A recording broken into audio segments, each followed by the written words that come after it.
Hello friends, स्वागत है आपका मेरे यूट्यूब चैनल पर। आज के इस वीडियो में हम अध्ययन करने वाले हैं अर्धवार्षिक परीक्षा 2022-23 की दृष्टि से इम्पोर्टेंट क्वेश्चन, जो कि कक्षा 6 विषय विज्ञान के होने वाले हैं, जो परीक्षा की दृष्टि से आपके लिए बहुत महत्वपूर्ण है तथा आपके लिए पेपर एक वरदान साबित होगा। तो आप सभी से निवेदन है कि वीडियो को अंत तक जरूर देखिएगा तथा अगर आप चैनल पर नए हैं तो चैनल को सब्सक्राइब जरूर कीजिएगा। तो चलिए शुरू करते हैं। पेपर अर्धवार्षिक परीक्षा 2022-23 के लिए हैं, जो कि एक मॉडल पेपर है। पहला प्रश्न है, निम्नलिखित में से कौन सा सजीव है? तो पेन, साइकिल, मोबाइल फ़ोन और चूहा, इनमें से चूहा सजीव हैं, तो द सही आंसर हुआ। अगला है, सजीव नहीं है तो कौन सा है? टमाटर का पौधा, बरगद वृक्ष, बिजली का लट्ठा और घास, तो सही आंसर है बिजली का लट्ठा। अगला है, सूक्ष्म जीव हैं, तो सही आंसर है विषाणु, कवक, जीवाणु, उपरोक्त सभी, तो सही है जीवाणु। अगला प्रश्न, प्रतिजैविक औषधि हैं, तो यहाँ पर 4 ऑप्शन दे रखे हैं, पेनिसिलिन, इंसुलिन, एल्ड्रिन तथा ऑक्सीजन, तो सही आंसर होगा पेनिसिलिन एक एंटीबायोटिक है। अगला प्रश्न है, HIV हैं एक, 4 ऑप्शन दे रखे हैं, जीवाणु, विषाणु, कवक और माइकोप्लाज्मा, सही आंसर है विषाणु है। अगला प्रश्न है, प्रश्न संख्या 6, जल को जीवाणु रहित करने के लिए किसका प्रयोग होता है? Bleaching powder, chlorine, potassium permanganate और उपरोक्त सभी, तो सही आंसर होगा उपरोक्त सभी का। इस प्रकार 4 ऑप्शन वाले ऑब्जेक्टिव क्वेश्चन आएंगे। चलिए अगले खंड की तरफ, खंड ब। प्रश्न संख्या 1 है, लकड़ी से बनाई जा सकने वाली 5 वस्तुओं के नाम लिखिए। तो आंसर लिखेंगे, लकड़ी से बनाई जा सकने वाली वस्तुएं हैं जैसे बल्ला, मेज, कुर्सी, दरवाज़ा और पलंग। इस प्रकार आंसर लिखेंगे। चलते हैं अगले प्रश्न की तरफ। गर्म करने पर लोहे में क्या परिवर्तन होता है? तो आंसर लिखेंगे, गर्म करने पर लोहे का प्रसार होता है। चलते हैं अगले प्रश्न संख्या 3 की तरफ। पौधे में तने का क्या कार्य है? तो आंसर लिखेंगे, पौधे में तने के मुख्य कार्य निम्न प्रकार से हैं। तना जड़ों से जल और खनिज लवणों का अवशोषण कर उन्हें पत्तियों तक पहुंचाता है। यह भोजन को पत्तियों से पौधों के अन्य भागों तक पहुंचाता है और यह पौधे को सहारा प्रदान करता है। इसी प्रकार अगला प्रश्न है, प्रश्न संख्या 4, श्वसन क्रिया है समझाइए। तो आंसर लिखेंगे, शरीर में ऑक्सीजन द्वारा ग्लूकोज के विघटन से जैविक ऊर्जा को मुक्त ऊर्जा या रेस्पिरेशन कहलाता है। श्वसन क्रिया में सजीव के शरीर और वातावरण के बीच गैसों का आदान प्रदान होता है। वातावरण से ऑक्सीजन ग्रहण की जाती है तथा कार्बन डाइऑक्साइड बाहर छोड़ी जाती हैं। चलते हैं अगले प्रश्न की तरफ। प्रश्न संख्या 5, पादपों में गति को प्रदर्शित करने वाला एक उदाहरण दीजिए। तो आंसर लिखेंगे, पादपों में गति के कुछ लक्षण दिखाई देते हैं। उदाहरण के लिए सूरजमुखी का पौधा पुष्प सूरज की स्थिति के अनुरूप गति प्रदर्शित करता है, अर्थात ये सूर्य की ओर मुड़ता है।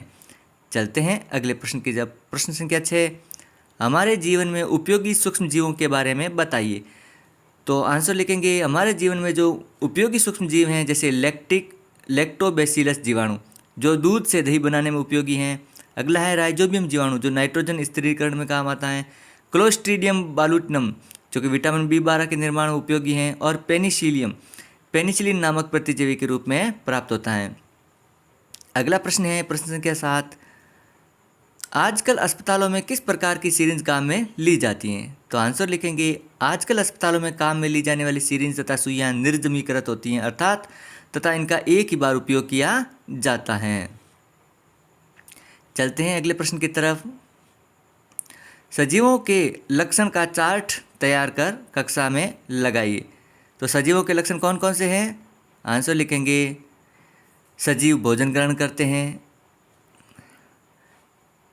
सजीव वृद्धि करते हैं, सजीव श्वसन करते हैं, सजीव स्वयं गति करते हैं, सजीव संवेदनशील होते हैं तथा उद्दीपनों के प्रति अनुक्रिया करते हैं, सजीवों में उत्सर्जन क्रिया होती है, सजीवों में प्रजनन क्रिया होती है, सजीवों का जीवन काल निश्चित होता है।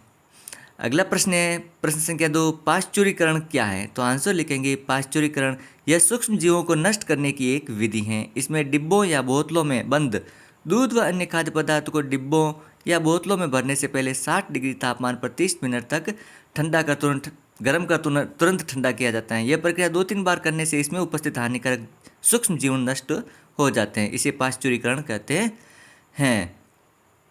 अगला प्रश्न है, नाइट्रोजन चक्र क्या है समझाइए। तो आंसर लिखेंगे, नाइट्रोजन चक्र, जब मृत जंतुओं एवं पादपों का अपघटन होता है तब इनमें उपस्थित नाइट्रोजन गैस मुक्त होकर वायुमंडल में चली जाती है। यही नाइट्रोजन पादपों द्वारा जीव फिर से ग्रहण की जाती है। इस प्रकार प्रकृति में यह चक्र निरंतर चलता रहता है। इससे वायुमंडल में नाइट्रोजन की मात्रा स्थिर रहती है। वायुमंडल की मुक्त नाइट्रोजन का उपयोग यौगिकों में बदलकर सजीवों में पहुंचना तथा उसे पुनः इसे नाइट्रोजन का मुक्त होकर वायुमंडल में मिलना नाइट्रोजन चक्र कहलाता है। अगला प्रश्न है, कवक क्या है? ये किस प्रकार भोजन प्राप्त करते हैं? तो आंसर लिखेंगे कवक, इन्हें फफूंद या फंगस भी कहा जाता है। ये एक कोशिकीय से बहुकोशिकीय सरल संरचना वाले सूक्ष्म जीव होते हैं। इनकी कोशिकाओं में पर्णहरित नहीं पाया जाता, इसलिए ये अपना भोजन नहीं बना सकते। कुछ कवक मृत परजीवी के रूप में बड़े सड़े गले कार्बनिक पदार्थों से अवशोषण विधि द्वारा भोजन प्राप्त करते हैं, जैसे मशरूम।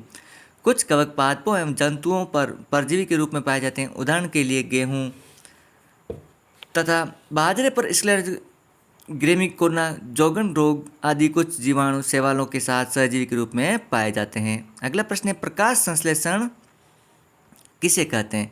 तो आंसर लिखेंगे हरे पौधों की पत्तियों द्वारा कार्बन डाइऑक्साइड, जल, प्रकाश व पर्णहरित की उपस्थिति में खाद्य पदार्थों के निर्माण की प्रक्रिया को प्रकाश संश्लेषण या फोटोसिंथेसिस कहते हैं। अगला प्रश्न है, साग के तने व झाड़ी के तने में क्या अंतर है? तो आंसर लिखेंगे साग के तने छोटे, कमजोर तथा शाकीय होते हैं। इसके विपरीत झाड़ी के तने अपेक्षाकृत बड़े, कठोर तथा काष्ठीय होते हैं। अगला प्रश्न है, क्या सभी पौधों की उम्र एक समान होती है?